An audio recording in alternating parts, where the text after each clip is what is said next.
জলপাইগুড়িতে ঘূর্ণিঝড়ে আহত গ্রামবাসীদের সঙ্গে দেখা করলেন রাজ্যের বিরোধী দলনেতা শুভেন্দু অধিকারী। এরপর ময়নাগুড়িতে গিয়ে ক্ষতিগ্রস্তদের সাথে দেখা করেন তিনি। হাসপাতাল থেকে ময়নাগুড়ি ক্ষতিগ্রস্ত গ্রামে যান শুভেন্দু অধিকারী। ক্ষতিগ্রস্ত গ্রাম ঘুরে দেখার পর পাশাপাশি বাসিন্দাদের সাথেও কথা বললেন তিনি।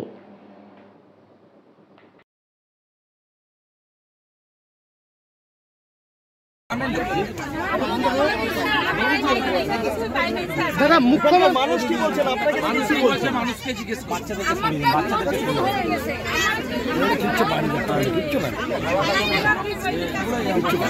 পড়ে যাবো রে ভাই পড়ে যাবো। এই মুহূর্তে যে সাধারণ মানুষ রয়েছেন তাদের সঙ্গে কথা বললেন। বিভিন্ন জায়গায় অভিযোগ চালানো হবে এবং দুজনকে বিশেষভাবে দায়িত্ব দেওয়া হলো পরিস্থিতি সামাল দেওয়ার জন্য, যার মধ্যে স্থানীয় বিধায়ক রয়েছে এবং স্থানীয় বিধায়ককে মূলত বিজেপি করার জন্য এবং সাধারণ মানুষের পাশে থাকার জন্য এবং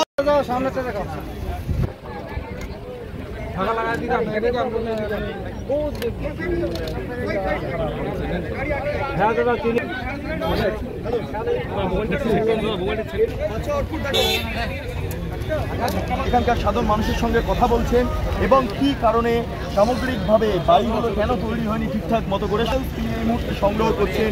যারা এখানে নেতৃত্ব দাদা মুখ্যমন্ত্রী মানুষ কি বলছেন আপনাকে কি বলছেন মানুষকে জিজ্ঞেস বাচ্চাদেরকে শুনিনি বাচ্চাদেরকে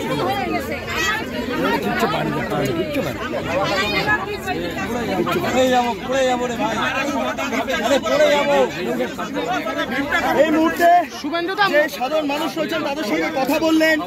বিভিন্ন জায়গায় অভিযোগ চালানো হবে এবং দুজনকে বিশেষভাবে দায়িত্ব দেওয়া হলো পরিস্থিতি সামাল দেওয়ার জন্য, যার মধ্যে স্থানীয় বিধায়ক রয়েছে এবং স্থানীয় বিধায়ককে মূলত বিজেপি করার জন্য এবং সাধারণ মানুষের পাশে থাকার জন্য এবং কথা বলছেন এবং কি কারণে সামগ্রিকভাবে বাড়িগুলো কেন তৈরি হয়নি ঠিকঠাক মতো করে তিনি এই মুহূর্তে সংগ্রহ করছেন। যারা এখানে নেতৃত্ব